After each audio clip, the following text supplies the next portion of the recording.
We are starting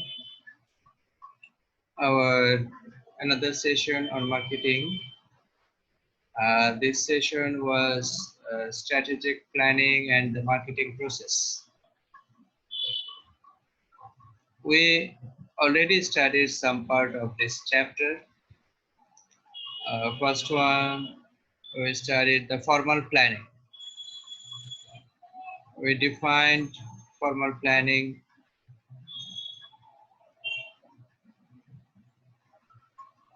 And then we discussed some benefits of formal planning.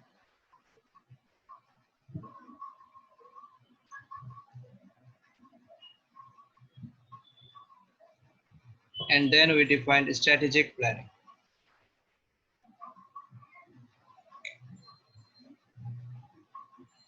Steps in strategic planning also we have discussed. The steps involved in strategic planning.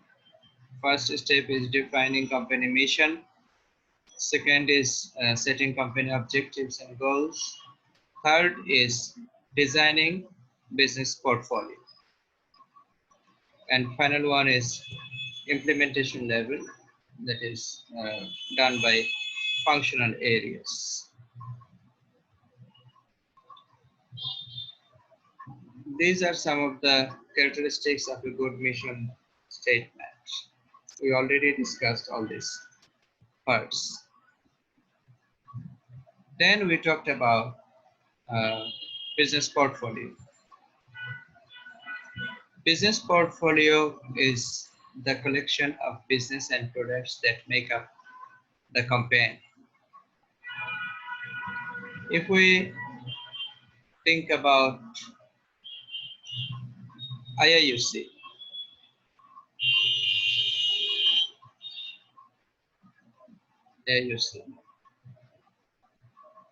it has some portfolios. Like it has around 6 faculties. It has 6 faculties. One faculty is Faculty of Science and Engineering. Another faculty is Faculty of Business Studies. Another faculty is Faculty of Social Science. Another is Faculty of Law. Another is Faculty of Arts and Humanities. And the other is Faculty of Sharia or Sharia faculty. So one is Science faculty, Business faculty, Social Science faculty, Law faculty, Faculty of Law, Faculty of Arts, Arts and Humanities, and Faculty of Sharia. Sharia.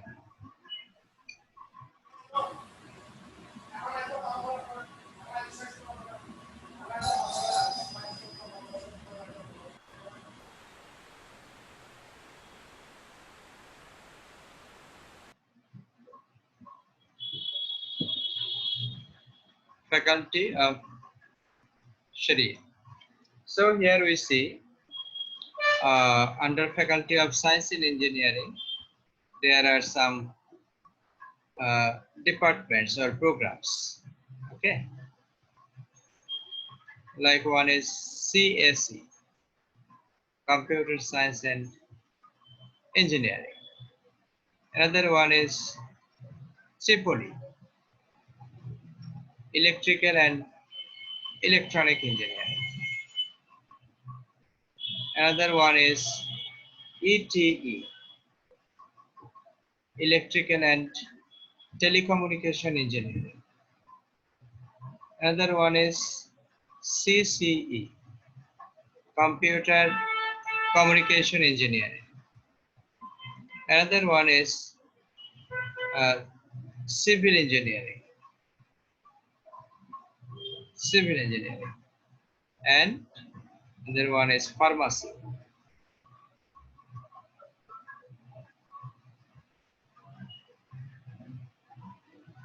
Pharmacy.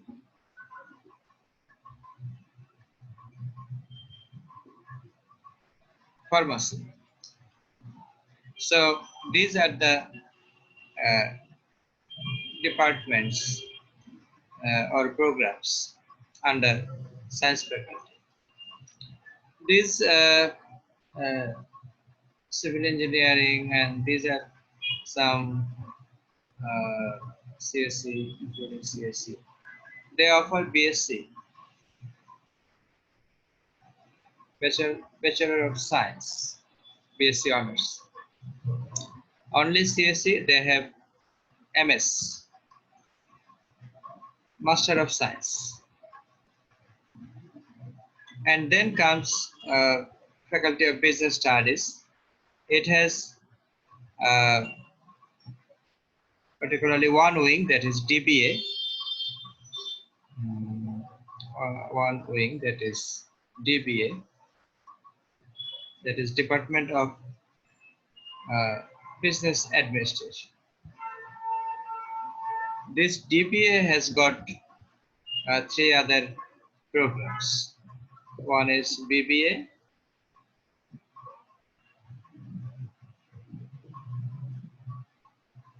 MBA, and MBM, Master in Bank Management.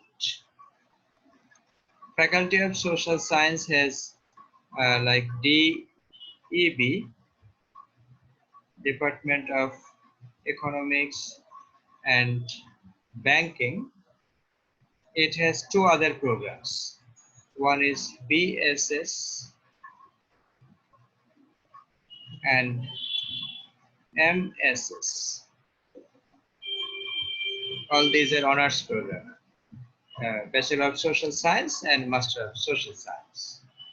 This Faculty of Law, they have BLL, that is honors in law, and MLL, or LLM, LLB, sorry. This is not BLL, this is LLB and LLM.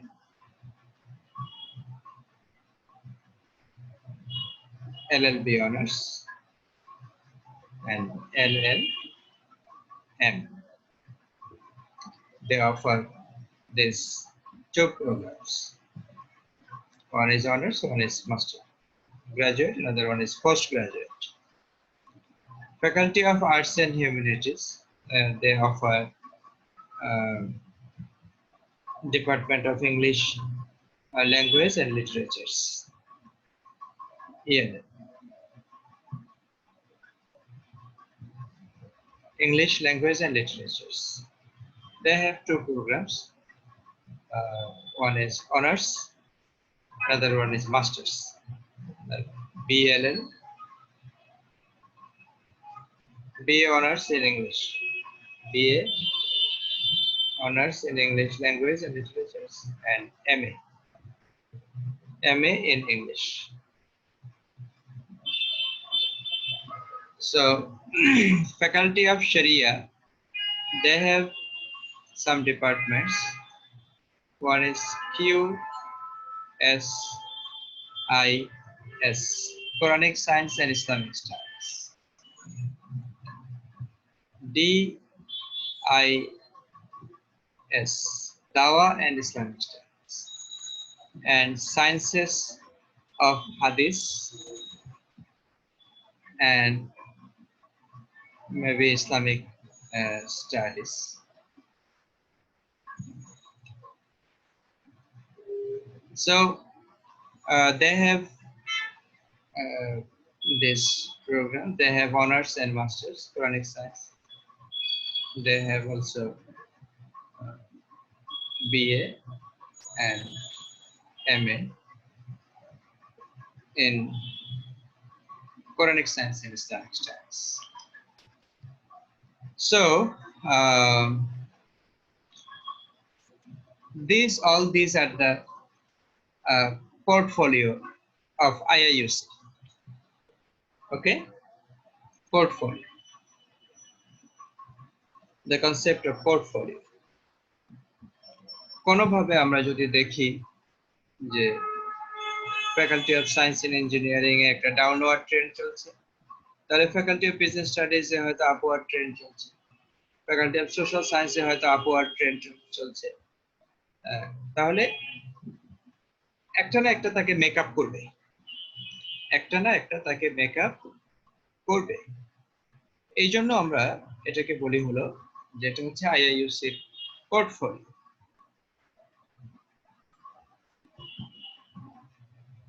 এরকম করে প্রত্যেকটা বিজনেসের portfolio আছে, portfolio আছে। এর মধ্যে কিছু আছে বিজনেস ইউনিট, কিছু আছে প্রোডাক্ট ইউনিট। যেমন আমরা যদি এগুলাকে ফ্যাকাল্টি গুলাকে বলি যে এগুলো হচ্ছে বিজনেস ইউনিট, তাহলে এদের আবার আলাদা আলাদা প্রোডাক্ট আছে, এদের আবার আলাদা আলাদা প্রোডাক্ট আছে। তাহলে একটা হচ্ছে বিজনেস পোর্টফোলিও আর একটা হচ্ছে প্রোডাক্ট পোর্টফোলিও। ঠিক আছে, সো দ্য বিজনেস পোর্টফোলিওকে আমরা ইন জেনারেল যদি বলি যে the collection of business and products, তাহলে কালেকশন অফ বিজনেস হলে বিজনেস পোর্টফোলিও অ্যাবসলিউটলি। আর যদি আমরা দেখি যে কালেকশন অফ প্রোডাক্টস, তাহলে প্রোডাক্ট পোর্টফোলিওস, দুইটাই হতে পারে। তাহলে এটা আমরা আইআইইউসি এর ক্ষেত্রে দেখলাম। একইভাবে আমরা যদি দেখি যে suppose square,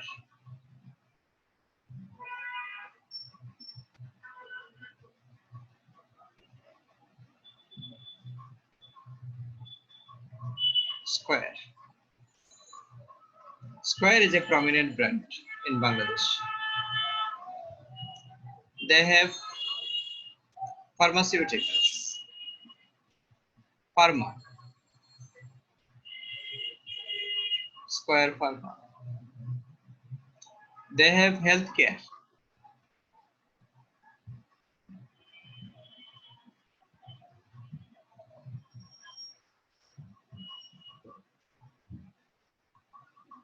They have healthcare like hospitals and diagnostic labs. Square has toiletries.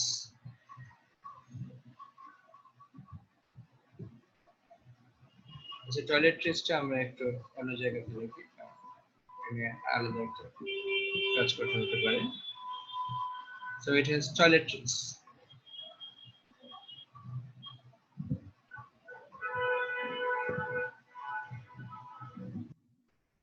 Square Toiletries Limited. It has consumer goods.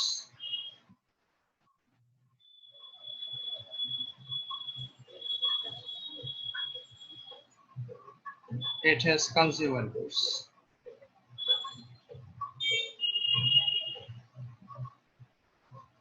Okay. So it has consumer goods.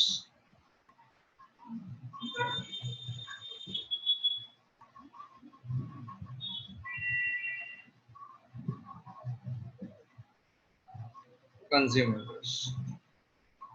তাহলে কি দাঁড়ালো? And Square has media.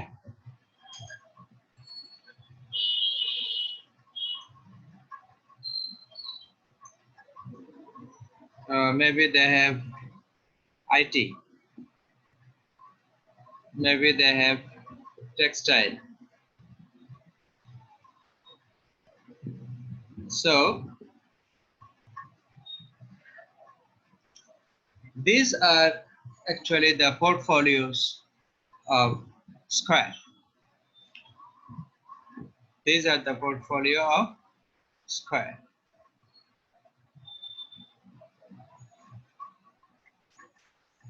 Pharmaceuticals, তাদের বিভিন্ন ধরনের product আছে, like antibiotics, like যেগুলো paracetamol অথবা antihistamine, এভাবে বিভিন্ন ধরনের তাদের প্রোডাক্ট আছে।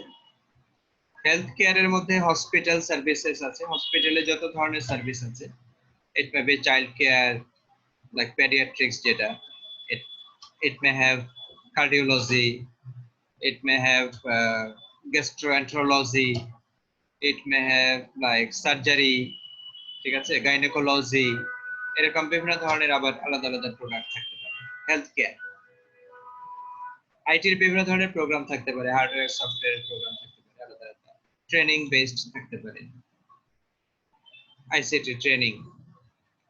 কনসুমার গুডস এর একটা বড় ব্র্যান্ড হচ্ছে বাংলাদেশের রাধুনী, তাই না? জানেন তো আপনারা? জি স্যার।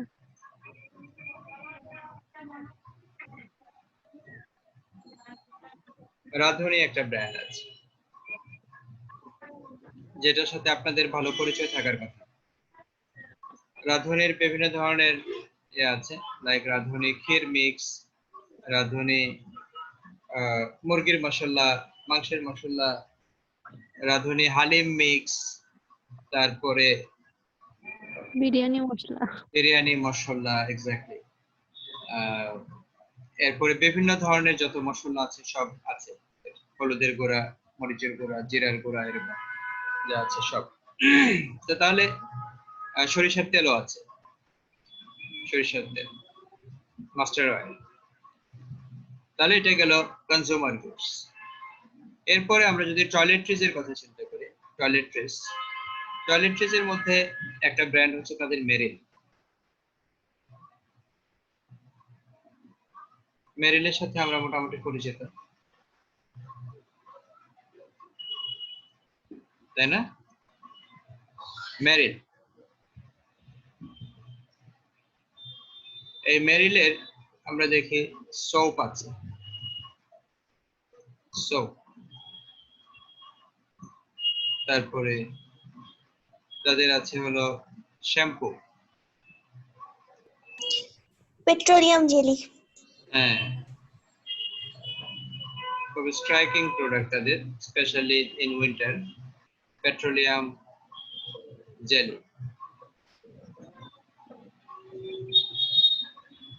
তারপরে তাদের আছে হলো লোশন, বিশেষ করে বেবি লোশন। এরপরে আছে হলো talcum, talcum powder, talc powder. এরপরে হয়তো থাকতে পারে লাইক প্রিকলি হিট পাউডার, থাকতে পারে ঘামাচি পাউডার। তারপরে থাকতে পারে তাদের টুথপেস্ট, মেরিল ফ্রেশ জেল টুথপেস্ট। টুথপেস্টে তারা খুব ভালো করতে পারে নাই, টুথপেস্ট তাদের প্রোডাক্টটা খুব কেন জানি আমার কাছে ভালোই মনে হয়েছিল, কিন্তু কেন জানি তারা ভালো করতে পারে নাই। তবে তাদের একটা আছে, বাচ্চাদের জন্য টুথপেস্ট আছে মেরিল, বেবি টুথপেস্ট, এবং ওদের বিশেষ করে বেবিদের জন্যই বেশি, baby shampoo, baby lotion, talcum powder ও বেবি পাউডার যেগুলো ইউজ করে, টুথপেস্ট যেগুলো বেবিদের জন্য উইথ অরেঞ্জ ফ্লেভার, ঠিক আছে? এই তাহলে এগুলো সবই হচ্ছে all these are toiletries, toiletries।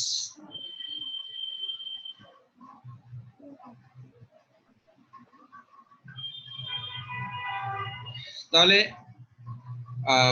দুই ধরনের ইউনিট থাকতে পারে এখানে, যেটা বলছে একটা হচ্ছে বিজনেস ইউনিট, একটা হচ্ছে প্রোডাক্ট ইউনিট।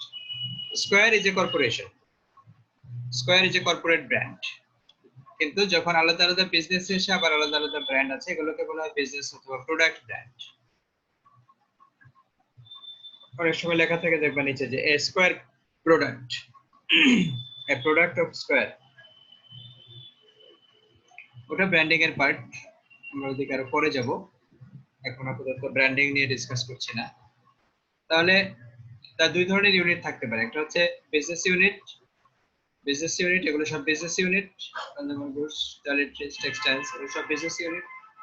আরেকটা থাকতে পারে তার হলো প্রোডাক্ট ইউনিট, যেমন এখানে আমরা একটা পার্টিকুলার ব্র্যান্ডে অনেকগুলো প্রোডাক্ট দেখলাম, তাহলে এই প্রোডাক্ট গুলো হলো product unit.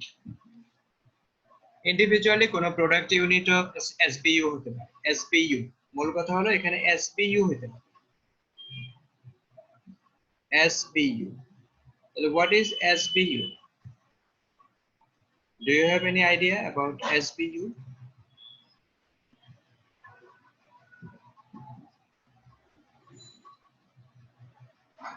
Do you have any idea about SBU?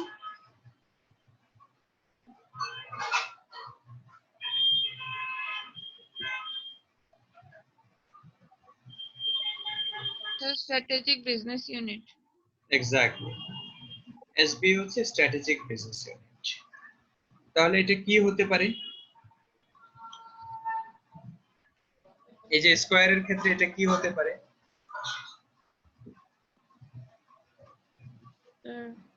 Toiletries. Toiletries may be a strategic business unit. Pharma may be another strategic business unit. Healthcare. Healthcare যেটা hospital may be another business unit. Consumer goods may be another business unit. Yes. তাহলে কখন আমি বলবো এটাকে business unit কখন বলবো? কখন আমরা একটা বিজনেস ইউনিট বা প্রোডাক্ট ইউনিটকে এসবিইউ বলতে পারি? যখন ওখান থেকে প্রফিটের আশা করব আমরা। এক্স্যাক্টলি। নট অনলি প্রফিট, এখানে মূল যে সেন্সটা, এই সেন্সটা হচ্ছে they must be separately independently planned unit. Independently planned unit হলো যে সে তার ম্যানেজমেন্ট, তার প্রফিট, তার লস, তার অ্যাকাউন্টস যেটা আছে এগুলো ডিফারেন্ট থাকবে। এটার জন্য সে কেবলমাত্র কর্পোরেশনের কাছেই রেসপন্সিবল থাকবে, আর কারো কাছে রেসপন্সিবল থাকবে, বাকিদের সাথে সে সেপারেট থাকবে। জুদা, আমরা যেটাকে বলি জুদা, বুঝতে পেরেছো? জি স্যার। ফ্যামিলিতে দেখো না, কেউ একজন সলভেন্ট হলে সে একটু আলাদা হয়ে যেতে চায়, আচ্ছা এরকম টেন্ডেন্সি ফ্যামিলিতে। জি স্যার। কেউ একজন ভাই সলভেন্ট হয়ে গেছে, সে চায় একটু আলাদা থাকতে, আলাদা ঘর করে থাকতে চায়, তার ফ্যামিলি নিয়ে আলাদা থাকতে চায়, আলাদা রান্না হয় সেখানে, মাঝে মধ্যে ফ্যামিলিতে সে কন্ট্রিবিউট করে, তার বাসা থেকে খাবার পাঠায়, মাঝে মধ্যে আমার বাসা থেকে তার বাসায় খাবার যায়, কিন্তু কন্টিনিউয়াসলি যায়।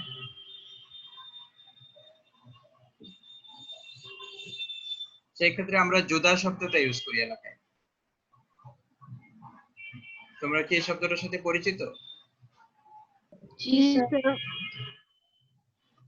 অনেক সময় মুভিতেও দেখা যায়, বলে যে জুদা কভি জুদা নেই হম,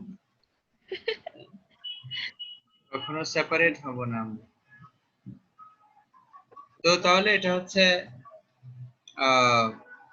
এসবিইউ কনসেপ্ট, যেখানে হচ্ছে আমরা বলি কোন একটা বিজনেস ইউনিট এবং কোন একটা প্রোডাক্ট ইউনিট, এটা যদি ইন্ডিপেন্ডেন্টলি প্ল্যান্ড ইউনিট হয় তাহলে সেটাকে আমরা এসবিইউ বলতে পারি। যেমন স্কয়ারের ক্ষেত্রে আমরা যদি দেখি যে টয়লেট্রিজ, তার কনজিউমার গুডস এর প্রতি কোনো রেসপন্সিবিলিটি নাই। এমন না যে টয়লেট্রিজের টাকা দিয়ে কনজিউমার গুডস চলে, অথবা কনজিউমারের গুডস এর টাকা দিয়ে টয়লেট্রিজ চলে। তাদের ফ্যামিলি, তাদের বাবা মা, প্যারেন্ট হচ্ছে স্কয়ার, ঠিক আছে? প্রত্যেকে ইন্ডিভিজুয়ালি স্কয়ারের কাছে রেসপন্সিবল থাকে, তাদের যে ইনকাম এক্সপেন্ডিচার আছে এগুলোর জন্য তারা স্কয়ারের কাছে রেসপন্সিবল, কিন্তু একটা আরেকটার কাছে রেসপন্সিবল হবে না, প্রত্যেকেই সেপারেট, ইন্ডিপেন্ডেন্ট, তার প্ল্যানিং, তার ম্যানেজমেন্ট, তার ইনকাম এক্সপেন্ডিচার এগুলো সব। হ্যাঁ, যদি প্যারেন্টের কাছে আসে তাহলে প্যারেন্ট যদি অন্য কাউকে দেয় দিতে পারে, যেমন প্যারেন্ট যদি স্কয়ার যদি মনে করে যে আমার আইটি সেক্টরটাকে তুলে নিয়ে আসা দরকার, তাহলে আইটি সেক্টরে আমার ইনভেস্টমেন্ট করা দরকার, ঠিক আছে? আমি তো অন্যান্যদের কাছ থেকে টাকা পাইছি, এবার আমি আইটির পেছনে কিছু টাকা খরচ করি, ইনভেস্ট করি, তাকে উঠাই নিয়ে আসি, that's different, that's parent can do.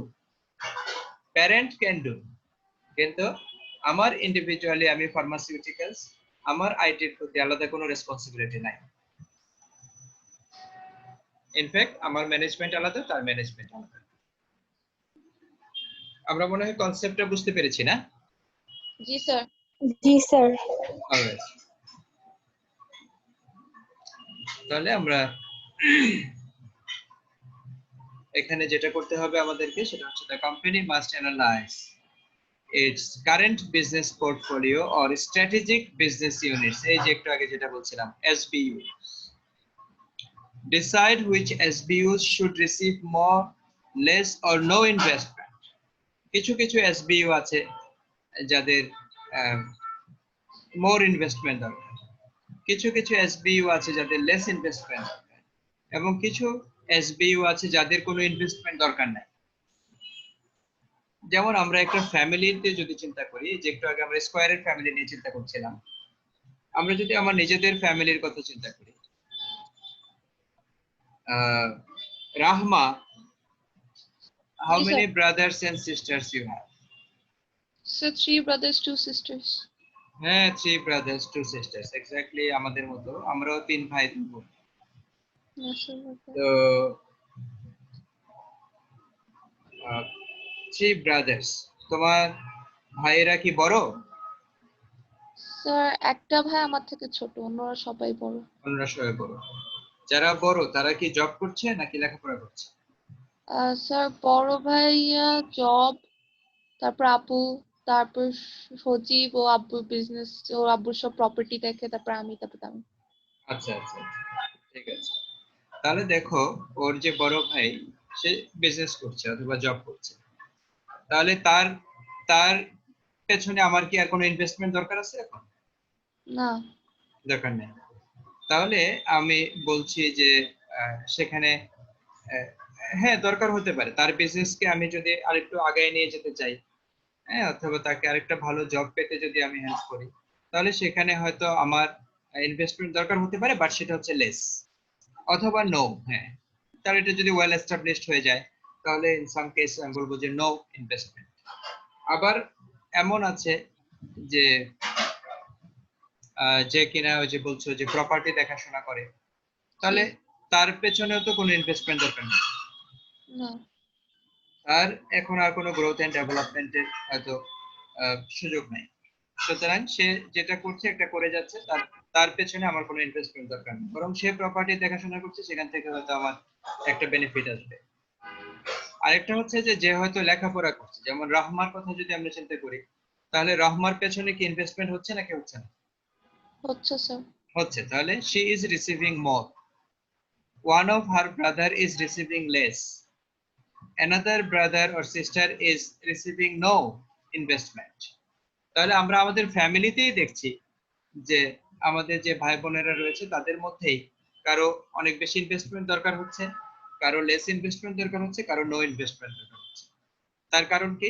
তার কারণ হচ্ছে কেউ হয়তো হাইলি পটেনশিয়াল, তার গ্রোথ এন্ড ডেভেলপমেন্ট দরকার হচ্ছে, সে হয়তো লেখাপড়া কন্টিনিউ করছে, সে লেখাপড়া শেষ করে এস্টাবলিশড হবে, তখন তার ইনভেস্টমেন্ট লাগবে লেস অথবা নো।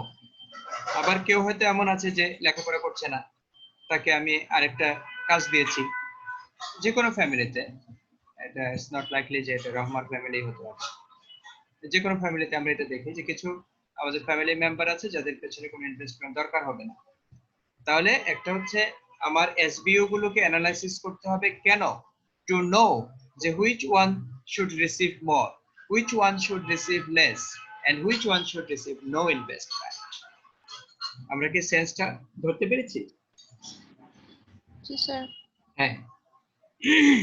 এরপরে আমাকে যেটা করতে হবে সেটা হলো I have to develop growth strategies for adding new products or businesses to the portfolio. এটা এগুলো করার পরে, অ্যানালাইসিস করার পরে আমি যখন দেখবো যে হ্যাঁ আমার এটা একটা ভালো অবস্থায় আছে, তখন আমি প্ল্যান করব যে আমি আরো বিজনেস বাড়াবো কিনা। ঠিক আছে? যেমন এই যে আইআইইউসি তার বয়সের 25 বছর পার করে এসে এখন চিন্তা করছে যে হ্যাঁ, now it has the capacity to offer civil engineering. Say civil engineering launch করেছে বা ওপেন করেছে নতুন করে।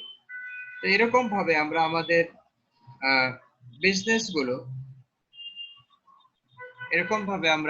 বিজনেস গুলোতে কি করতে পারি, যে চিন্তা করতে পারি যে কি করে নতুন কোনো উইং ডেভেলপ করা যায় অথবা অ্যাড করা যায়।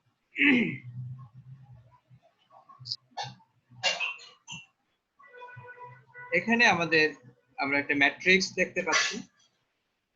এই ম্যাট্রিক্সে দুইটা মেজর ডাইমেনশন আছে। একটা ডাইমেনশন হলো রিলেটিভ মার্কেট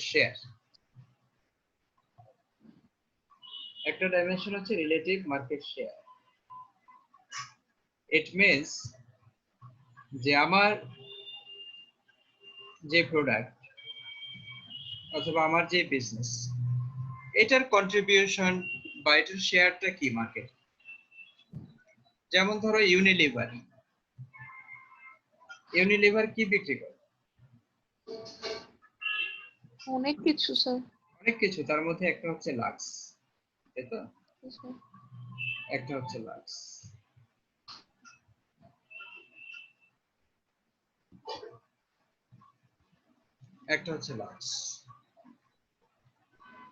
তো লাক্সের যে বিষয়, এটাকে যদি আমরা চিন্তা করি যে এর মার্কেট শেয়ার, লাক্সের মার্কেট শেয়ার, তাহলে লাক্সের মার্কেট শেয়ার হচ্ছে, আমাকে দেখতে হবে যে বাজারে সাবান বিক্রি হয় কয়টা। লাক্সের মার্কেট তো হচ্ছে সোপ মার্কেট, তাহলে সোপ মার্কেটে কয় পিস সাবান বিক্রি হয় বাংলাদেশে। যদি বাংলাদেশের পার্সপেক্টিভ থেকে চিন্তা করি, আমি ধরলাম বাংলাদেশে 100টা সাবান বিক্রি, 100 pieces of soaps। তাহলে তার মধ্যে out of those 100 pieces of soaps, how many is sold of Lux? ঠিক আছে, লাক্সের কয়টা সেল হচ্ছে। আমি যদি দেখি লাক্সের সেল হচ্ছে 25টা, 25, তাহলে it's very easy to calculate যে ইয়েস, লাক্সের মার্কেট শেয়ার হচ্ছে 25%। লাক্সের মার্কেট শেয়ার কত? 25%। আমি যদি দেখি বাজারে 4 কোটি সাবান বিক্রি হয়, প্রতি সপ্তাহে 4 কোটি সাবান বিক্রি হয়, তার মধ্যে 1 কোটি সাবান বিক্রি হয় লাক্স, তাহলে লাক্সের মার্কেট শেয়ার কত? 25%। এক্স্যাক্টলি। তাহলে 4 কোটির মধ্যে যদি 1 কোটি হয় লাক্স, তাহলে 25% মার্কেট শেয়ার। তাহলে আমরা খুব ইজিলি বলতে পারি যে লাক্সের মার্কেট শেয়ার হচ্ছে 25%। আরো হয়তো বাজারে 8-10টা বা 20টা কোম্পানি আছে যাদেরও সাবান বিক্রি হয় মার্কেটে, তাহলে বাকি 75% যেটা, বাকি 75% বিক্রি হয় হলো অন্য কোম্পানি।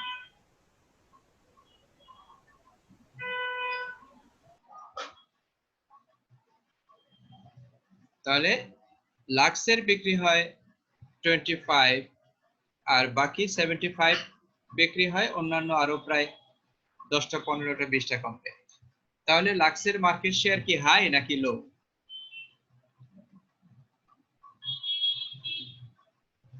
লাক্সের মার্কেট শেয়ার হচ্ছে হাই।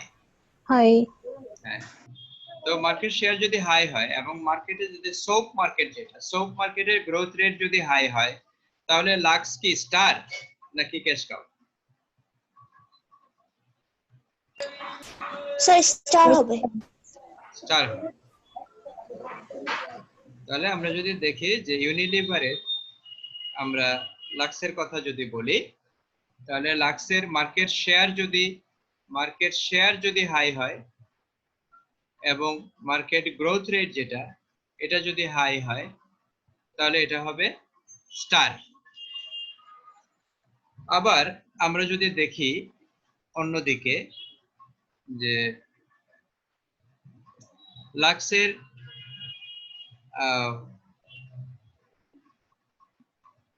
যদি এটা ঠিক একটু ডিফারেন্ট টাইপের কিছু হয়, যেমন হ্যাঁ মার্কেট শেয়ার হয়তো হাই আছে, কিন্তু আমরা হয়তো দেখছি যে মার্কেটে সোপ মার্কেটে কিছুটা ডিক্লাইনিং ট্রেন্ড লক্ষ্য করা যাচ্ছে।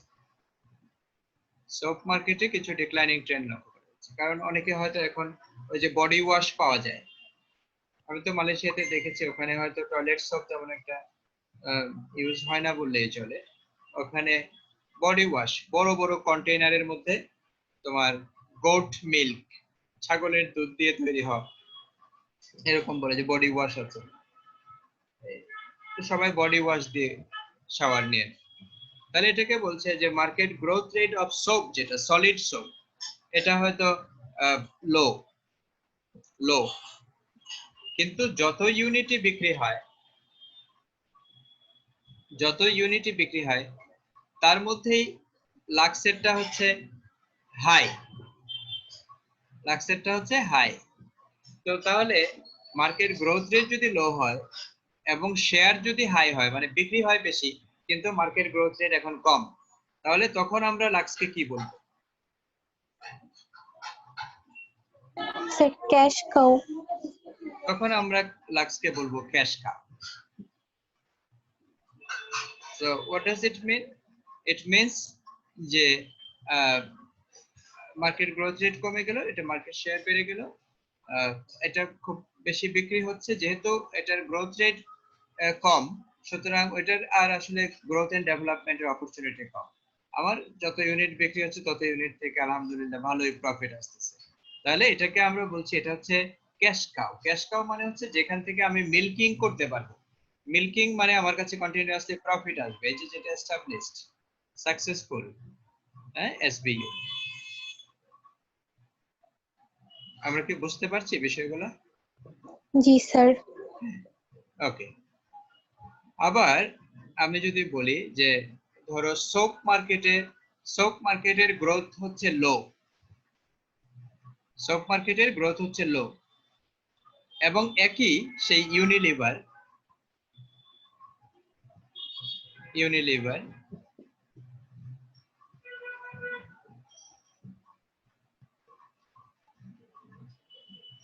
ইউনিলিভার তার আরেকটা প্রোডাক্ট আছে ধরো লাইফ বয় সোপ, তাহলে এমনিতেই গ্রোথ মার্কেট হচ্ছে লো। আবার বাজারে যেগুলো বিক্রি হয় সেগুলো বেশিরভাগই লাক্স বিক্রি হয়, তোমার লাইফ বয় খুব একটা বিক্রি হয় না। তাহলে এখন হয়তো করোনার সময় কি হচ্ছে আমি এক্স্যাক্টলি বলতে পারবো না, কিন্তু নরমালি আমরা দেখি যে লাইফ বয় যেটা, এটা বিক্রি খুব বেশি না। তো তাহলে লাইফ বয়কে আমরা কি বলতে পারি? ডক্স। হ্যাঁ, তাহলে এক হচ্ছে মার্কেট গ্রোথ রেট লো, আর এক হচ্ছে মার্কেট শেয়ার লো। তাহলে লো এন্ড লো মিলে যেটা হয় সেটা হচ্ছে ডক্স। এটা কি আমাদের কাছে ক্লিয়ার? স্যার একটা কোয়েশ্চেন ছিল। হ্যাঁ বলো। স্যার লাক্সের তুলনায় যদি লাইফ বয়ের সাথে করি তাহলে লাক্সের যে সোপ বারটা আছে ওইটা সব থেকে বেশি সেল হয়, কিন্তু এখানের মধ্যে লাইফ বয়ের যে হ্যান্ড ওয়াশটা আছে ওইটাও তো সোপের ক্যাটাগরিতে পড়ে, তো ওইটা তো না, লাক্সের চেয়ে তো ওইটা বেশি। ঠিক আছে তুমি যেটা বলেছো এটা খুবই ভালো বলেছো। হ্যাঁ, আমরা ওই নিউ প্রোডাক্ট ডেভেলপমেন্ট আমাদের একটা চ্যাপ্টার আছে, ওটা যখন পড়বো তখন বুঝতে পারবে যে যখন আমরা কোনো প্রোডাক্টকে ট্রান্সফর্ম করে ফেলি, ঠিক আছে, এবং নিশ্চয়ই তুমি হ্যান্ড ওয়াশ দিয়ে গোসল করবে না, হ্যান্ড ওয়াশ দিয়ে গোসল করবে, শাওয়ার নেবে না স্যার। না। তো তাহলে যেটা হচ্ছে যে হ্যান্ড ওয়াশের ইউজ একটা আর টয়লেট সোপের ইউজ আরেকটা, কিন্তু ঠিক আছে, মেডিকেটেড সোপ যেটা লাইফ বয়ের কথা বলছো সেটার ইউজ একটা টয়লেট সোপ হিসেবে, আবার হ্যান্ড ওয়াশ যেটা বলছো লাইফ বয় ব্র্যান্ড একই, কিন্তু দুটোর ইউজ ডিফারেন্ট হওয়ার কারণে দুটোর কাস্টমার বেস আলাদা। কেউ কখনো মানে একটার সাবস্টিটিউট হিসেবে আরেকটা হয়তো কেনে না, বুঝতে পেরেছো? হ্যাঁ হতে পারে যে হয়তো লিকুইড সোপের সাবস্টিটিউট, হ্যান্ড ওয়াশের সাবস্টিটিউট হিসেবে কেউ হয়তো টয়লেট সোপ নিল, কিন্তু টয়লেট সোপের সাবস্টিটিউট হিসেবে কেউ কিন্তু লিকুইড সোপ নেবেন। ঠিক আছে, সো কোনো একটা জায়গাতে এসে কিন্তু ইন্টারাপশন হচ্ছে, এবং ডেফিনেটলি দুইটার কিন্তু তোমার user customer base a bit different. এবং যখন আমরা যে নিউ প্রোডাক্ট ডেভেলপমেন্টে করবো, এটা সেটা হচ্ছে প্রোডাক্টকে যখন মডিফাই করে ফেলা হবে তখন সেটা একটা নিউ প্রোডাক্ট হিসেবেই মার্কেটে যায়। তাহলে এখানে আমরা দুইটা আলাদা সোপ হিসেবেই কিন্তু মানে বা দুইটা আলাদা প্রোডাক্ট হিসেবেই কিন্তু ট্রিট করছি। ইভেন একই সোপ, দেখো একটা হচ্ছে বিউটি সোপ আর একটা হচ্ছে মেডিকেটেড সোপ। লাক্স হচ্ছে বিউটি সোপ, এটার পারপাস আলাদা, এটার কাস্টমার বেজ আলাদা। ওই কাস্টমাররা এটা থেকে যে বেনিফিট খুঁজে সেই বেনিফিটটা হচ্ছে কসমেটিক টাইপ বেনিফিট লাক্স থেকে যেটা। ঠিক আছে, you use this Lux for increasing your beauty, কিন্তু লাইফবয়েও হয়তো তোমার বিউটি সৌন্দর্য বাড়বে। আমি জানি না প্রকৃত অর্থে সৌন্দর্য বাড়ে অথবা কমে কিনা। ঠিক আছে, আল্লাহ পাক প্রত্যেকটা মানুষের ভেতরে একটা সৌন্দর্য দিয়ে তৈরি করেছেন। ইটস নট লাইকলি যে কাউকে খুব ফেয়ার হতে হবে এবং কেউ ডার্ক কমপ্লেক্সনের হলে সে সুন্দর নয়। এবং তোমরা হয়তো দেখেছো যে বিশ্ব সুন্দরী প্রতিযোগিতায় অনেক সময় কিন্তু ব্ল্যাকরাও উঠে আসে, অনেক ব্ল্যাক কিন্তু বিশ্ব সুন্দরী প্রতিযোগিতায় সুন্দরী হিসেবে আইডেন্টিফাইড হয়। সো এগুলো সুন্দর, বাইরের দেশে হয়, বাংলাদেশে হ্যাঁ কখনো না হয় না। বাংলাদেশেও হবে, অসুবিধা নেই, সেটাও হবে। তবে কথা হচ্ছে যে সৌন্দর্যের যে বিষয়টা এটা কিন্তু অ্যাবসলিউটলি কমপ্লেক্স জোনের উপরে ডিপেন্ড করে না। বুঝতে পেরেছো? এই আমার এক মালয়েশিয়ান বন্ধু আছে, মালয়েশিয়ান না, মালয়েশিয়াতে আমার সাথে পিএইচডি করেছে, কয়েকজন আছে। নাইজেরিয়াতে তাদের বাসা, নাইজেরিয়াতে বাড়ি। তার মধ্যে একজন হচ্ছে মঞ্জুমান, তো আরেকজনের নাম হচ্ছে শামসুদ্দিন, আরেকজনের নাম হচ্ছে করিম, আরেকজনের নাম হচ্ছে উলুভাসি। উলুভাসি হচ্ছে খ্রিস্টান। আর আমার আরেক সিস্টার আছে, আমরা একসাথে পিএইচডি করেছি, তার নাম হচ্ছে রহমা। ঠিক আছে, সেও নাইজেরিয়ান, তোমাদেরকে বলেছিলাম আমি এর আগে। তো এরা একেবারে মারাত্মক রকমের ব্ল্যাক। বুঝতে পেরেছো? তোমরা নাইজেরিয়ানদের দেখেছো, নাইজেরিয়ান সোমালিয়ান এদেরকে দেখেছো, মারাত্মক রকমের ব্ল্যাক। আমি মাঝে মধ্যে তাদের ফেসবুকে দেখি যে তারা খুব হ্যাপি, মানে নিজেদের মধ্যে খুব ব্ল্যাক এরকম একটা গার্লকে একজন বিয়ে করেছে, বা খুব ব্ল্যাক একজন বয়কে কেউ বিয়ে করেছে, তারা দে আর মাচ হ্যাপি। সো সৌন্দর্যের বিষয়টা সবসময় কিন্তু কমপ্লেক্সনের উপরে ডিপেন্ড করে না, তুমি কি ডার্ক কমপ্লেক্সন নাকি fair complexion, it does not sir matter. Recently এটা নিয়ে একটা প্রতিবেদন হ্যাঁ দেখাইছিল হ্যাঁ যে হ্যাঁ ইন্ডিয়ান অমিত হ্যাঁ একটা ব্ল্যাক কে বিয়ে করছে, যেটা হ্যাঁ হ্যাঁ ইন্ডিয়াতে হ্যাঁ স্ট্রিক্টলি মানে এটা মেনটেন করে যে জাতের আচ্ছা উপর। হ্যাঁ হ্যাঁ হ্যাঁ আচ্ছা আচ্ছা ঠিক আছে। তো আমরা এখনো রেসের দিকে যাইনি, আমরা আপাতত হ্যাঁ ব্ল্যাক হোয়াইটও অবশ্য রেস, ব্ল্যাক হোয়াইটও রেস। আমরা সিম্পলি কমপ্লেক্স জোনের কথা বলছি। একই কমিউনিটিতে কমপ্লেক্স জোনের বিষয় থাকতে পারে না, হিন্দু ব্রাহ্মণ থাকতে পারে না কালো রঙের, আবার নমশূদ্র থাকতে পারে না কালো রঙের। সো ক্লাস রেস এগুলো হচ্ছে রেসপেক্টিভ টু দ্যাট। আমি শুধু কমপ্লেক্স জোনের কথা বলছি। অনেক সময় আমরা কমপ্লেক্স জোনকে জাজ করে আমরা সৌন্দর্যের বিষয়ে জাজ করি, কিন্তু সৌন্দর্যের বিষয়ে জাজ করতে হয় মানুষের ইন্টেলেক্ট দিয়ে। ঠিক আছে, যারা সৌন্দর্য প্রতিযোগিতায় উঠে আসে তারা কিন্তু তাদের প্রচন্ড বুদ্ধির পরিচয় দিতে হয়।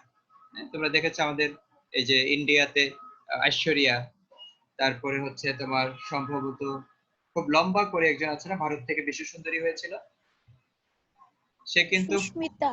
হ্যাঁ সুস্মিতা ছাড়াও আরেকজন আছে, সে কিন্তু খুব ফেয়ার কমপ্লেক্স জোনের না, সে কিন্তু মডারেট, কিছুটা ব্ল্যাক। ঠিক আছে, সো হাউএভার আমরা ওগুলোর কথা বলছি না, আমরা বলছি এখানে যেটা হচ্ছে যে লাক্স হচ্ছে সৌন্দর্যের সাবান, যেটাকে বলা হয় যে লাক্স এনহান্স ইওর বিউটি।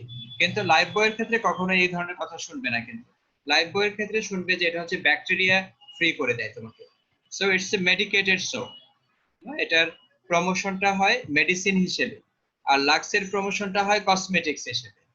তাহলে দুইটা কাস্টমার বেস কিন্তু, এবং দুইটা একই কোম্পানির সাবান হলেও এবং সাবানের ক্যাটাগরিতে হলেও দুইটা আলাদা ব্র্যান্ড হওয়ার কারণে এবং তাদের দুই ধরনের ক্যারেক্টারিস্টিক্স থাকার কারণে তারা মার্কেটে কিন্তু দুইটা আলাদা আলাদা প্রোডাক্ট। বুঝতে পেরেছো? Am I clear? G sir. হ্যাঁ, তো তাহলে হচ্ছে এটা আমরা দেখছি যে লাক্সের জন্য যখন রিলেটিভ মার্কেট শেয়ারটা হাই, তখন লাইফবয়ের জন্য হতে পারে যে রিলেটিভ মার্কেট শেয়ারটা লো। তাহলে ইউনিলিভারের জন্য লাইফবয় হয়ে যেতে পারে ডগস। কি হতে পারে? ডগস।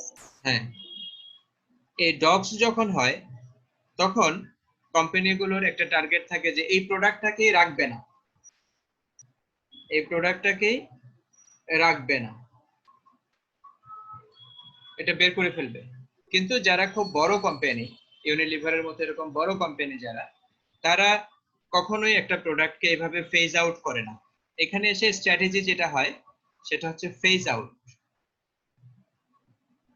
Phase out strategy. কিন্তু আমরা দেখি বড় কোম্পানিগুলা খুব সহজে ফেজ আউট করে না, সে আরো কিছুটা সময় ওয়েট করে অথবা এখানে কিছু ইনভেস্ট করে সে, এরপরে সে দেখতে চায় মার্কেটের ট্রেন্ডটা কোন দিকে যাচ্ছে। অনেক সময় মার্কেটের ট্রেন্ড যেটা, এটা রিগেইন করে। ঠিক আছে, অনেক সময় আমরা বলি যে হিস্ট্রি রিপিটস। এই সো প্রোডাক্টের ক্ষেত্রে এরকম হয় কখনো কখনো যে একটা প্রোডাক্ট কামব্যাক করতে পারে আবার। আচ্ছা, এটা গেল একটা বিষয়। আর আরেকটা যেমন আমরা যদি বলি যে হয়তো ধরো এই যে ফেয়ারনেস ক্রিম, ইউনিলিভারের বিষয়টা আমরা বলি যে ফেয়ারনেস ক্রিম, তাহলে ফেয়ারনেস ক্রিমের যদি এরকম হয় যে গ্রোথ রেট অথবা অথবা ধরো ফেস ওয়াশ,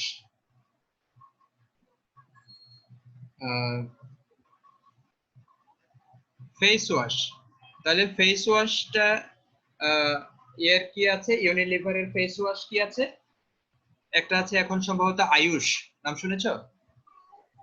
জি পন্ডস স্যার। আছে, আয়ুষ আছে, আর কি কি জানো এগুলাই তো। এরকম কিছু আছে নাকি এই যে আয়ুষ? জি স্যার, আয়ুষের প্রোডাক্টও ইউনিলিভারের। আয়ুর্বেদিক। আয়ুর্বেদিক, এটা ফেস ওয়াশ হিসেবে মোটামুটি আমার কাছে মনে হচ্ছে এখন একটা ফ্যামিলিয়ারিটি পাচ্ছে মার্কেটে। তো তাহলে এই আয়ুষ, এটা এই মার্কেট গ্রোথ রেট, ফেস ওয়াশের মার্কেট গ্রোথ রেট হয়তো হাই, এবং বাজারে যে মার্কেট এগুলা ইউজ হয় তোমার ফেস ওয়াশ গুলা, তার মধ্যে হয়তো আয়ুষ বেশি পরিমাণে ইউজ হতে পারে। তো যদি সেরকম কিছু হয় তাহলে ইউনিলিভারের আয়ুষ যেটা, এটা হতে পারে স্টার, এখানে প্রচুর ইনভেস্ট করার প্রয়োজন হতে পারে। এগুলো কিন্তু সবই আমাদের ইমাজিনেশন, এগুলো আমাদের কল্পনা। ঠিক আছে, আমরা কোনো অ্যাকচুয়াল রিসার্চ করি নাই, মার্কেট সম্বন্ধে অ্যাকচুয়াল ইনফরমেশন আমাদের কাছে নাই। সো আমরা কিন্তু কনক্রিট কনক্লুশনে পৌঁছাতে পারবো না এদের ব্যাপারে, কিন্তু আমরা গেস করতে পারি। আমাদের যে এক্সপেরিয়েন্স, আমাদের যে মার্কেট অবজারভেশন, সেখান থেকে আমরা গেস করতে পারি যে এটা এরকম হয়তো হচ্ছে। ইউনিলিভারের কি এমন কোনো প্রোডাক্ট আছে যেটা কোশ্চেন মার্ক? যেমন ধরো তাদের একটা প্রোডাক্ট আছে হলো ফেয়ার এন্ড লাভ, তাই না? জি স্যার। Fair and Lovely. এখন ধরো মানুষের মধ্যে আমি জানি না ফেয়ারনেস ক্রিম তেমন ইউজ হয় কিনা, ফেয়ার এন্ড লাভলি ইউনিলিভারের, এটা হয়তো মার্কেট সার্ভে করলে বোঝা যাবে যে ফেয়ার এন্ড লাভলি। তবে আমাদের ইয়াং গার্লসদের মধ্যে ফেয়ার এন্ড লাভলির একটা ভালো ডিমান্ড থাকতে পারে বলে আমার কাছে মনে হয়। কিন্তু রিসেন্টলি কিছু কয়েক বছর আগে Unilever Fair and Lovely for gents এরকম একটা কিছু বের করেছিল, Fair and Lovely for gents. ঠিক আছে, মেন্স, ফেয়ার হ্যান্ডসাম। মেন্স, এভাবে তারা হয়তো বলছে যে mens Fair and Lovely, Fair and Lovely for men, not for women, for men. তাহলে কি হচ্ছে যে মেন যারা ছেলে, আচ্ছা ছেলেরা কি সৌন্দর্যের ব্যাপারে খুব বেশি সচেতন কিনা আমি জানি না, আমি নট শিওর। তোমাদের কি মনে হয়? What do you think?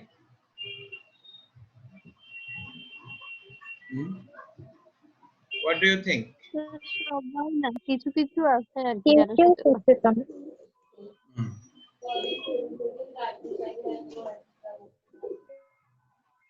তাহলে ছেলেরা সৌন্দর্যের ব্যাপারে কিছু কিছু সচেতন, বোঝা গেল। এই খবর আমাদের মেয়েদের কাছে আছে, মাশাআল্লাহ। তো অনেকেই সচেতন না আমার কাছে মনে হয়। তাহলে কি হলো, যে তাহলে তাদের জন্য ইউনিলিভার ফেয়ার এন্ড লাভলি বের করলো ছেলেদের জন্য, কিন্তু সেই প্রজেক্টে আমার মনে হয় ইউনিলিভার খুব ভালো করতে পারে নাই। ইউনিলিভারের ওই প্রজেক্টে খুব ভালো কাজ করেনি Fair and Lovely for men's.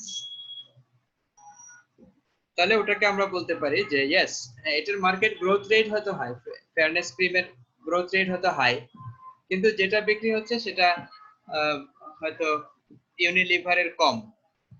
ঠিক আছে, যদি সেরকম কিছু হয় তাহলে সেটা হবে, আমি Fair and Lovely for girls বলছি না, গার্লস যেটা এটা ভালোই বিক্রি হয়।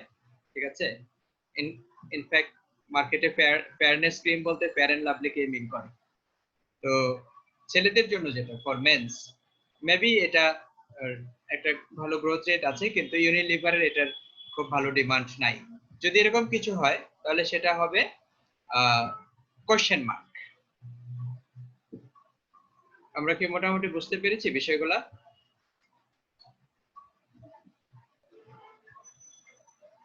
হ্যালো।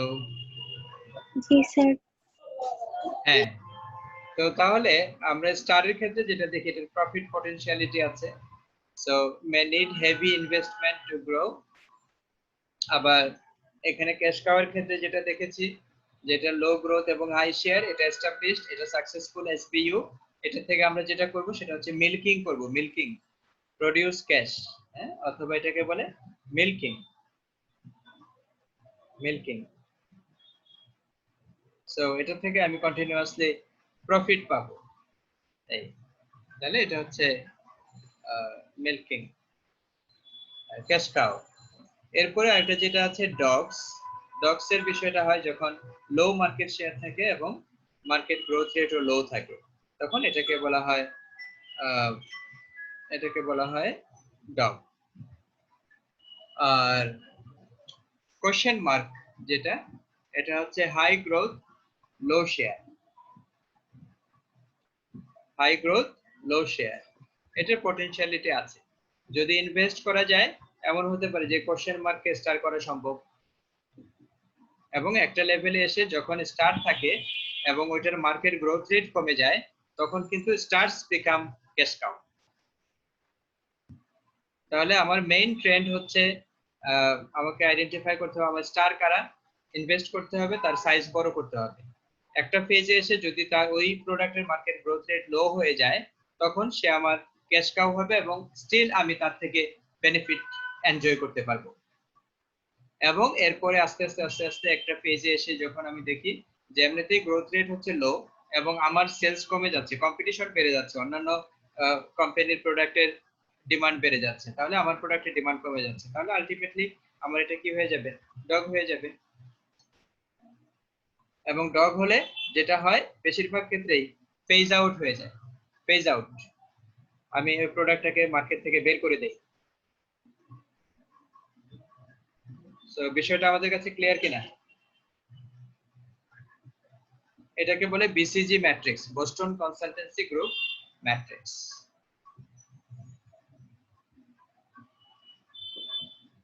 এটা বিসিজি ম্যাট্রিক্স এর আরেকটা এটা বিসিজি না, এটা সরি, এটা হচ্ছে জিই, জেনারেল ইলেকট্রিক। হ্যাঁ, সো এখানে দুইটা জিনিস দেখে, একটা হচ্ছে বিজনেস স্ট্রেংথ আর একটা দেখে ইন্ডাস্ট্রি অ্যাট্রাকটিভনেস। ওই একই ভাবে এখানে কিছু আইডেন্টিফাই করা হয়, কিছু এসবিইউ কে, বিভিন্ন যে এবিসিডি চারটা এসবিইউ, চারটা এসবিইউ কোন কোন সেগমেন্টে পড়েছে সেই অনুযায়ী তাদের ব্যাপারে ডিসিশন আসে আর কি। সো আমরা এটাতে যাব না, যেহেতু এর আগে আমরা একটা অলরেডি দেখেছি অ্যাপ্রোচ। সো এই যে ম্যাট্রিক্স যেগুলো আছে, ম্যাট্রিক্স গুলোর ক্ষেত্রে এখানে বলা হচ্ছে যে তারা এই অ্যাপ্রোচ গুলো আসলে ডিফিকাল্ট, এগুলো খুব টাইম কনজিউমিং অ্যানালাইসিস করা, এবং এগুলো ইমপ্লিমেন্ট করাটাও খুব কস্টলি। আরেকটা হচ্ছে এসবিইউ ডিফাইন করাটা অনেক সময় মুশকিল হয়ে যায়। Difficult to define SBUs and measure market share. এই যে একটু আগে আমি বললাম 4 কোটি সাবান বিক্রি হয়, 4 কোটি সাবান থেকে 1 কোটি বিক্রি হয় লাক্স, তাহলে আমি ধরে নিলাম যে আমার মার্কেট শেয়ার হচ্ছে 25%। তাহলে 4 কোটি যে বিক্রি হয় সেখান থেকে আমার লাক্স 1 কোটি, এটা আমি কি করে আইডেন্টিফাই করতে পারি? এটার জন্য আমার দরকার হবে যেটা, সেটা হচ্ছে এক্সটেন্সিভ রিসার্চ দরকার হবে আমার। ওটার জন্য আমার দরকার হবে এক্সটেন্সিভ রিসার্চ।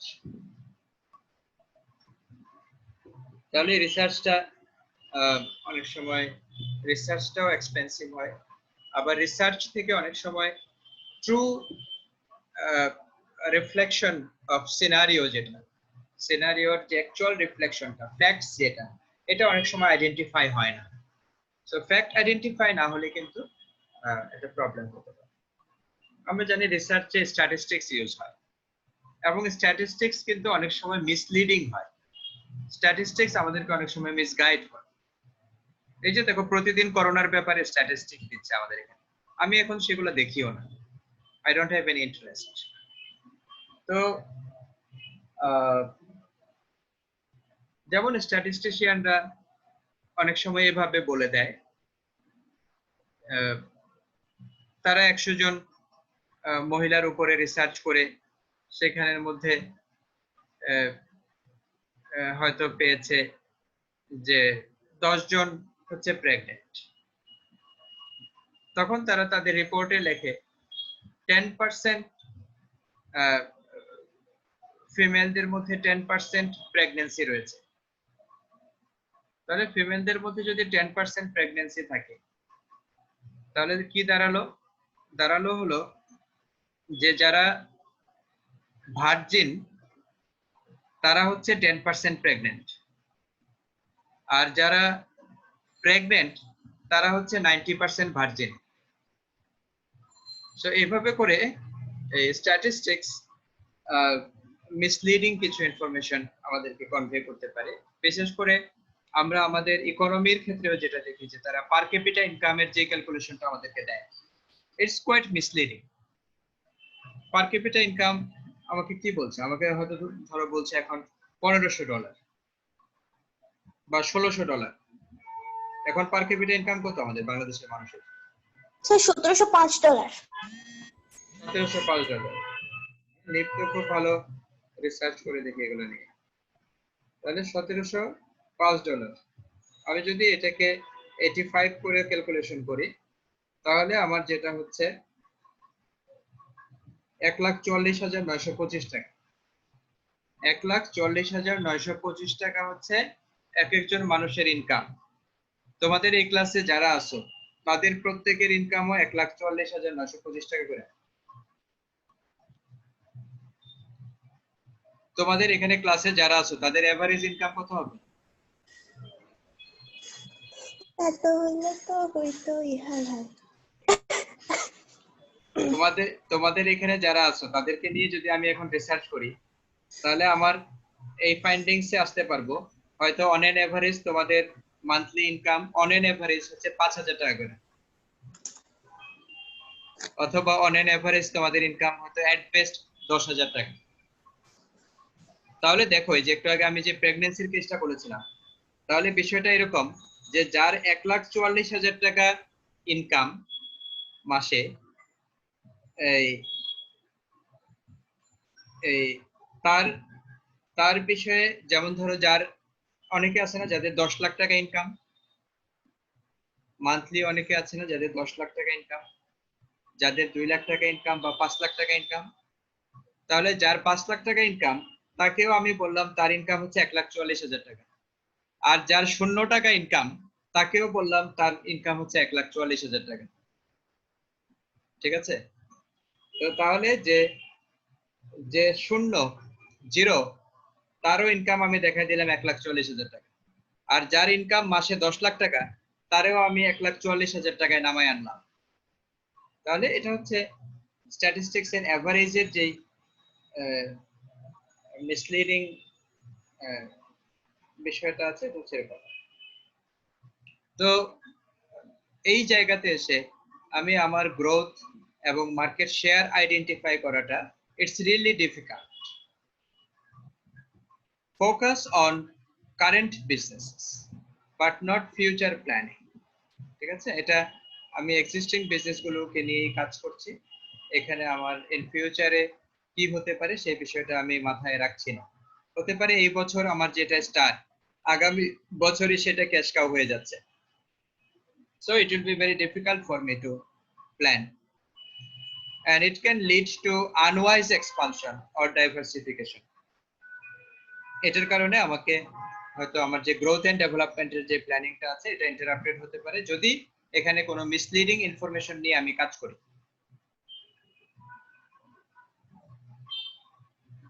এখানে আমার যে বিষয়গুলো আসছে সেটা হচ্ছে মানে আমাদের এই চ্যাপ্টার একটা সিগনিফিকেন্ট পার্ট ডিসকাশন, এটা হচ্ছে developing growth strategies in the age of connectedness. তাহলে in the age of connectedness আমরা শুরুতে ফার্স্ট চ্যাপ্টারে বলেছি আমাদের এই এজটা হচ্ছে কানেক্টেডনেস এর এজ। এখানে আমরা সবাই সবার সাথে কানেক্টেড, এবং বিজনেস প্রসেসে এই কানেক্টেডনেস থেকেই কিন্তু বেনিফিট গুলো আসে। তুমি দেখো এই যে ফেসবুকে আমরা অনেকেই কানেক্টেড। আমার এক স্টুডেন্ট কিছুদিন আগে সে সম্ভবত বগুড়া থেকে কিছু মিষ্টি এবং দই নিয়ে আসছিল। সে আমাকে ফেসবুকে মেসেঞ্জারে নক করলো, স্যার আমরা বগুড়া থেকে মিষ্টি এবং দই নিয়ে আসতেছি চিরাঙে সেল করার জন্য, আপনার কি লাগবে? তো আমি তখন তাকে কিছু অর্ডার করে দিলাম এবং সে আমার বাসায় এনে সেই মিষ্টি এবং দই দিয়ে গেল। আমি তাকে পে করে দিলাম এবং তার আসতে যাইতে যে সার্ভিস চার্জ দরকার হয়েছে আমি সেটাও দিয়ে দিলাম। তো তাহলে কি হচ্ছে দেখো, সে আমার সাথে কানেক্টেড থাকার কারণেই কিন্তু সে আমাকে ডাইরেক্টলি এটা অফার করেছে, আমি ডাইরেক্টলি অর্ডার করেছি এবং তার এখান থেকে একটা আর্নিং হয়েছে। তাহলে you can do business from connectivity, from connectedness, from relationship. Okay, so এই জন্য আমরা বলছি this is the age of connectedness, এবং এই কানেক্টেডনেস এনশিওর করেছে হলো ইন্টারনেট। ঠিক আছে, সো এটা হচ্ছে দিস ইজ আল্লাহস ব্লেসিং যে আল্লাহ আমাদেরকে ইন্টারনেট দিয়ে কানেক্টেড করে দিয়েছেন, মোর সোশ্যালাইজড করে দিয়েছেন, মোর রিলেটেড করে দিয়েছেন। এখন আমরা গ্লোবাল কোনো জিনিস চিন্তা করি, গ্লোবাল কোনো জিনিস ইভেন পারচেজও করে ফেলি। হ্যাঁ, আমেরিকা থেকে কিনে চলে আসে এখানে উইদিন 72 আওয়ার্স চলে আসে আমার কাছে। আমি আমেরিকা থেকে একটা জিনিস কিনলে, চায়না থেকে একটা জিনিস কিনলে চলে আসে 5 দিন 4 দিনের মধ্যে আমার বাসায় চলে আসে। এরকম ব্যাপার ঘটছে এখন। সো এই জন্য বলছি this is the age of connectedness. এখানে আমরা যে বিষয়টা দেখব যে কি করে আমরা আমাদের বিজনেসকে গ্রো করাতে পারি, কি করে আমরা আমাদের বিজনেসকে গ্রো করাতে পারি। তাহলে এটাকে বলে, এই স্ট্র্যাটেজিকে বলে হলো গ্রোথ স্ট্র্যাটেজি। আর এখন আমরা যে এখানে একটা ম্যাট্রিক্সের মতো দেখবো, এটাকে বলে গ্রিড, এটাকে বলে প্রোডাক্ট মার্কেট এক্সপানশন গ্রিড। তাহলে প্রোডাক্ট মার্কেট এক্সপানশন গ্রিডে আমরা দেখতে পাচ্ছি যে দুইটা ডাইমেনশন, একটা হচ্ছে প্রোডাক্ট ডাইমেনশন আর একটা হচ্ছে market dimension. One is product, another one is market. One is product, another one is market. তাহলে একটা হচ্ছে এক্সিস্টিং প্রোডাক্ট আর একটা হচ্ছে নিউ প্রোডাক্ট। এখানে হচ্ছে ভেরিয়েশন, দুইটাই প্রোডাক্ট কিন্তু একটা হচ্ছে এক্সিস্টিং প্রোডাক্ট, একটা হচ্ছে নিউ প্রোডাক্ট। আবার এখানে দুইটাই মার্কেট, একটা হচ্ছে এক্সিস্টিং মার্কেট আর একটা হচ্ছে নিউ মার্কেট। এখন আমার এই যে এক্সিস্টিং প্রোডাক্ট এবং এক্সিস্টিং মার্কেটের মধ্যে যে কম্বিনেশনটা, সেই কম্বিনেশনের মধ্যে আমি যে স্ট্র্যাটেজিটা ইউজ করি সেটাকে বলা হচ্ছে market penetration strategy. Existing product এবং এক্সিস্টিং মার্কেট হলে ওটাকে বলে মার্কেট পেনিট্রেশন। এক্সিস্টিং প্রোডাক্ট এবং নিউ মার্কেট যদি হয় তখন সেটাকে বলে হলো market development. Number 2। Number 3, existing market but product হচ্ছে নিউ প্রোডাক্ট, তাহলে এটাকে আমরা বলছি প্রোডাক্ট ডেভেলপমেন্ট। নাম্বার 3। আবার নিউ মার্কেট এবং কমপ্লিটলি নিউ প্রোডাক্ট যদি হয় তাহলে তখন আমরা এটাকে বলছি ডাইভার্সিফিকেশন স্ট্র্যাটেজি। তাহলে these four are the strategies for growth and development. কি করে আমরা আমাদের বিজনেসকে গ্রো করাইতে পারি?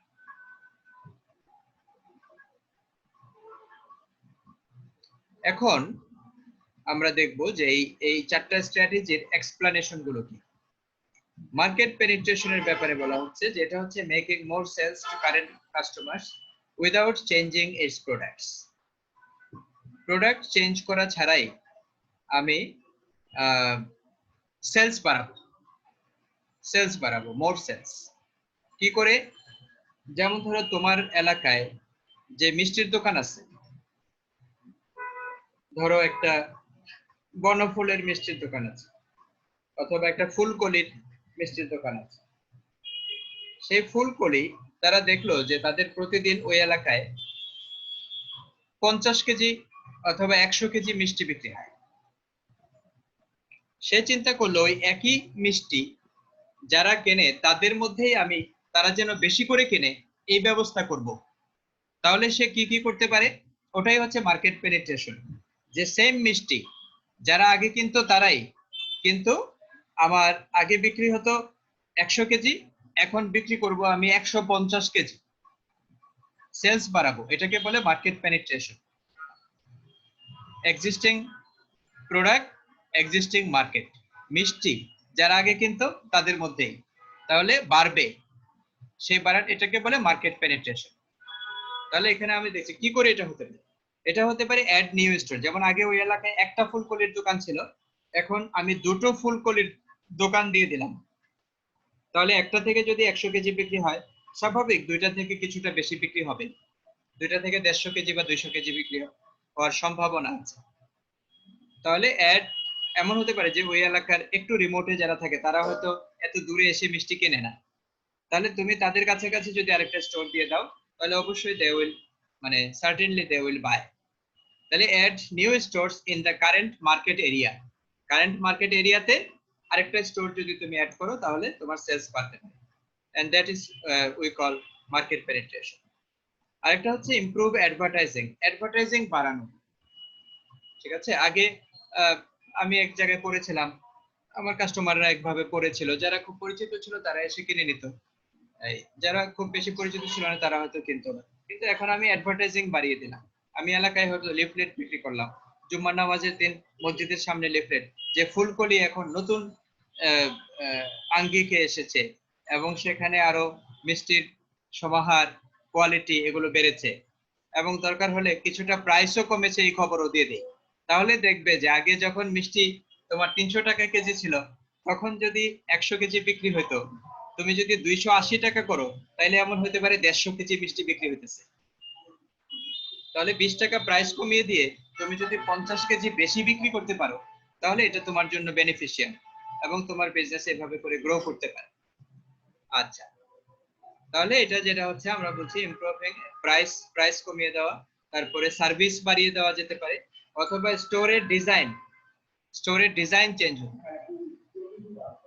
একটা মিনিট এসব ভাই। Okay, so thank you very much. We are concluding here, and the rest of the parts we will discuss tomorrow in our next class, inshallah. Okay, thank you very much. Let's go for presentation.